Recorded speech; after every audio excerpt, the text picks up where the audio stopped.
Hey guys, welcome to The Legend of Zelda Phantom Hourglass, episode 17. Last episode we went through the Temple of the Ocean King for the third time already. And this episode we are going to go to the spot on our map that we found in the Temple of the Ocean King and see what we can find there. So we're just going to start off by heading back to Merkay Village.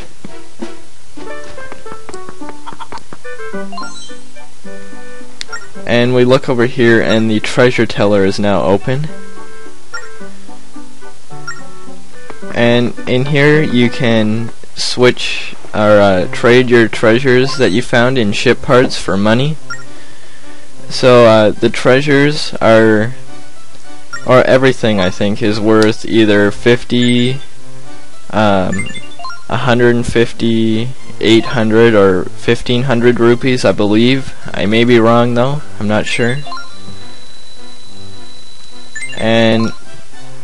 But it's good to come here to get rid of your treasures, because your treasures do nothing for you on your adventure. This is the only purpose for them.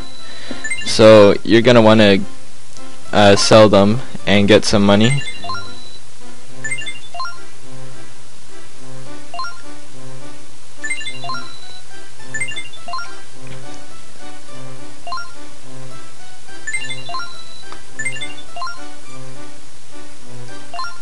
So you can sell your ship parts too if you'd like, but I'm not going to do that right now to see if I can get any a set.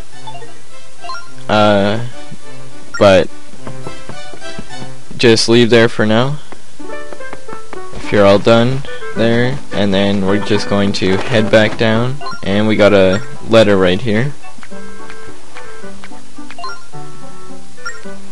And this is a letter from Salvatore. He's the guy that we played the ship game for with the cannons and blowing up the targets. And he'll send this to you later on in the game, probably around now. And we get a wisdom gem. So that's good.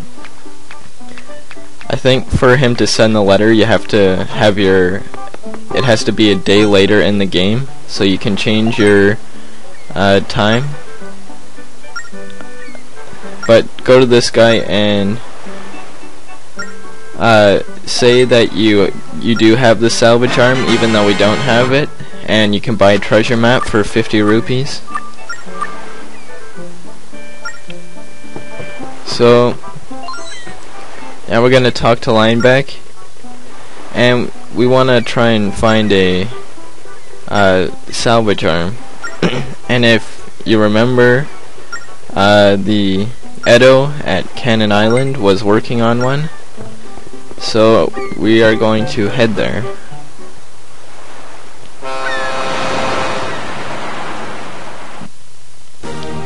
The first thing we want to do though is head over to Beetle's ship, because he has some things that we want to buy.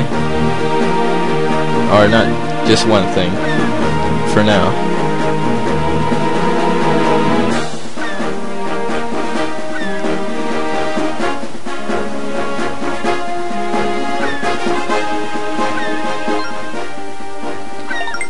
So we're gonna board his ship.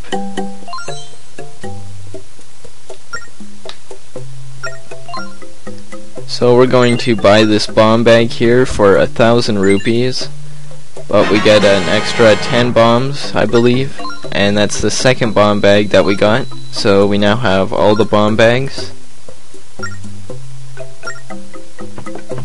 and we're just going to leave. So now we're going to head down to Cannon Island.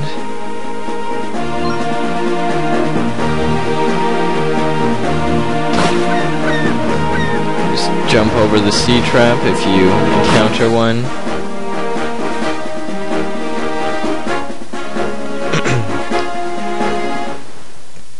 And we're here already. And we got another letter here.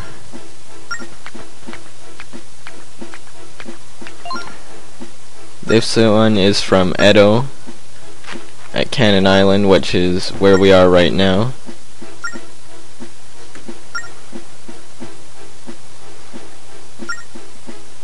So he's just saying that he's finished the salvage arm. So he usually would have sent it after the Temple of the Ocean King back on Marquet Island, but we got the other letter there, so that's why we got it here. But we're just gonna head down into this back place where Edo is, and here you have to yell or blow into your mic, and then he'll lower the price. I think the lowest that you can get it to is 200 rupees, and the most is like 1,000 rupees, I believe. So I cut out a bit because I couldn't get it right, but we got 300 rupees, so that's not too bad. And we get the salvage arm. So we're just going to leave here now.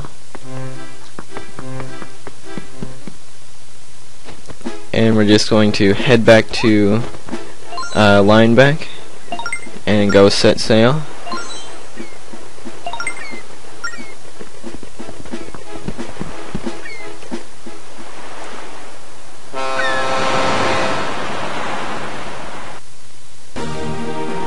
And we're going to head to this green mark that we got in the Temple of the Ocean King. Okay, so we're right above that green mark now. We're just going to send the salvage arm down, and Lineback's going to explain how to use the salvage arm now. So, but basically all you're doing is this bar on the bottom here, you're going to move it down to go faster, up to go slower, or if you're depending on if you're going up or down, and left and right to go left and right. If you hit any walls or any of these octomines here, then it's you're gonna lose one of your yellow life things at the top. Those are the top left, the yellow diamonds. If you hit any of the octomines going down to the treasure chest, then they'll be gone when you come back up, so you won't have to worry about them anymore. So now it's the other way around. Now up is going faster and down is going slower. But just bring it back up, and when you're doing this, just be patient. Don't go too fast, or else you're gonna wreck the salvage arm and have to get it fixed.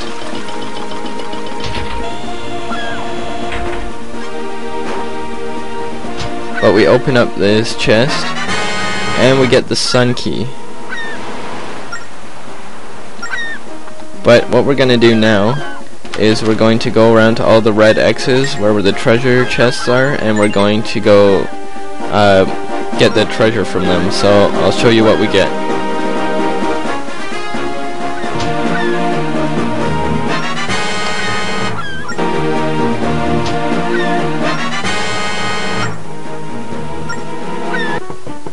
So if you break your salvage arm, then you can just head to Marquet Village into the shipyard here and talk to this guy, and he'll fix the salvage arm for you.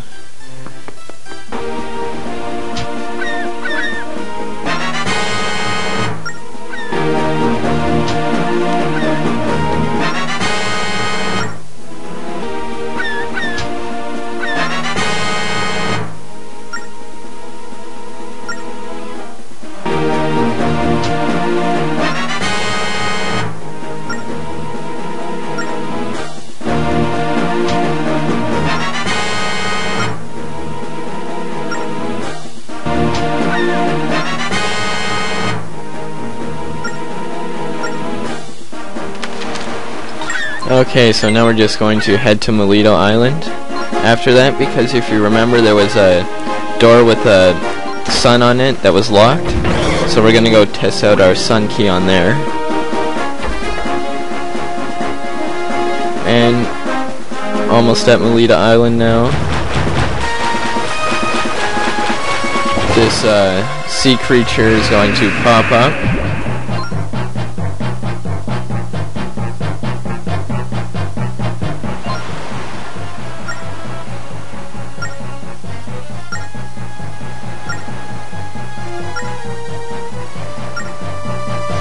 Okay, so first you're gonna set up a route. You're just gonna go back and forth like this around it, and you're just gonna want to do a bunch of these lines so you don't have to keep drawing the lines, but you're just gonna hit it in its eye, then it's gonna close its eye and send out these green balls of spikes, but just shoot it in the eye again, and you can hit these green balls with your cannon. They'll sometimes give hearts for your ship if you get low on them, and shoot the eye again. And this is basically the whole fight, so just keep doing this over again.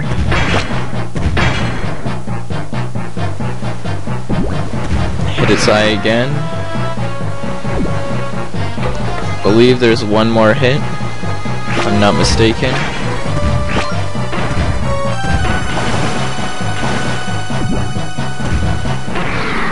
Yep, there we go.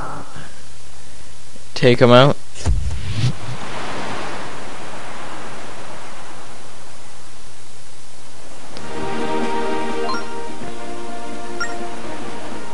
And now we'll automatically dock at Milito Island.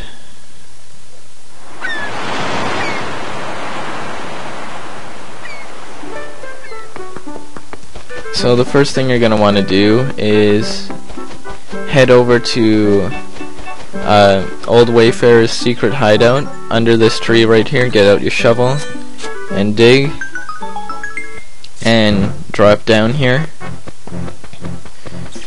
and walk right over here. You can just avoid the yellow choo-choo.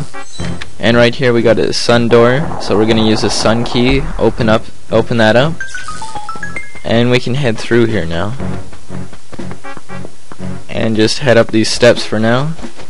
And we can see there's a soft soil spot right here.